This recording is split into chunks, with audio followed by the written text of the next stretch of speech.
Saturday, Monday to Saturday வரை சர்ச்சுக்கு வரலாம்னு தீர்மானத்தில் உறுதியாக இருக்கும். இந்த வாரம் கண்டிப்பாக வந்துடுவேமா, இந்த வாரம் வந்துடுவேமான்னு சொல்லுவார். ஆனால் சண்டே வரும்போது எதுலையாவது சாட்டர்டே நைட்டே தள்ளி ஓட்டுவோம். திரும்பி எழும்போது நான் இன்னைக்கு வரல.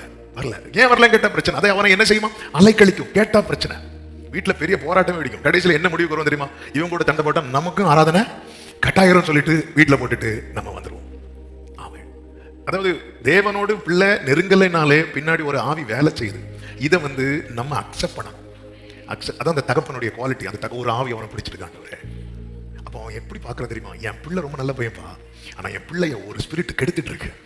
அதில் என் பிள்ளை இந்த பையன், அதாவது என் பையன் ரொம்ப மோசங்க சொல்ல அப்படி சொல்லிடும். இல்லை, என் பிள்ளை நல்ல பிள்ளை தான், ஆனால் ஒரு ஸ்பிரிட் என் பிள்ளைய ரொம்ப வேதனைப்படுத்துது, ரொம்ப கெடுக்குது. அது அவனை அலைக்கழிக்குது. அவன் நல்லா தான் வந்துட்டு இருப்பான், திடீர்னு அலறுவான், திடீர்னு பிரச்சனை பண்றான், திடீர்னு.